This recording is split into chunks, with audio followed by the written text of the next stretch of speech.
Romanos 7. Analogía tomada del matrimonio.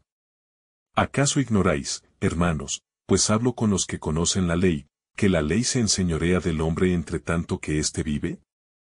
Porque la mujer casada está sujeta por la ley al marido mientras éste vive, pero si el marido muere, ella queda libre de la ley del marido.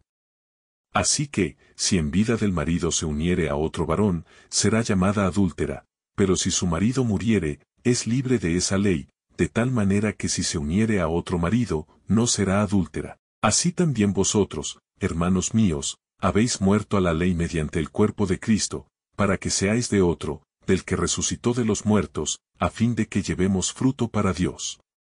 Porque mientras estábamos en la carne, las pasiones pecaminosas que eran por la ley obraban en nuestros miembros llevando fruto para muerte.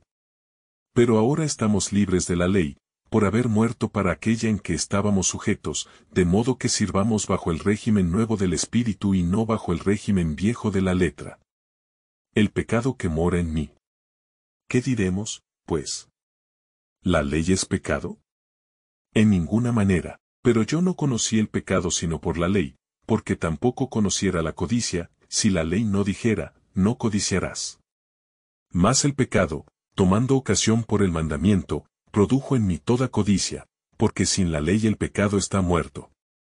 Y yo sin la ley vivía en un tiempo, pero venido el mandamiento, el pecado revivió y yo morí. Y hallé que el mismo mandamiento que era para vida, a mí me resultó para muerte, porque el pecado, tomando ocasión por el mandamiento, me engañó, y por él me mató.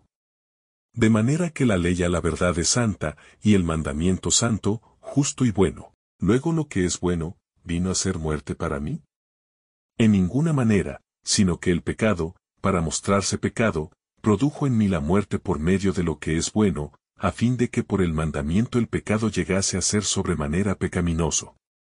Porque sabemos que la ley es espiritual, mas yo soy carnal, vendido al pecado. Porque lo que hago, no lo entiendo, pues no hago lo que quiero, sino lo que aborrezco, eso hago. Y si lo que no quiero, esto hago, apruebo que la ley es buena.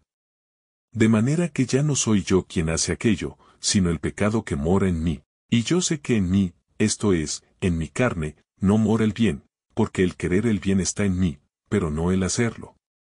Porque no hago el bien que quiero, sino el mal que no quiero, eso hago. Y si hago lo que no quiero, ya no lo hago yo, sino el pecado que mora en mí. Así que, queriendo yo hacer el bien, hallo esta ley, que el mal está en mí.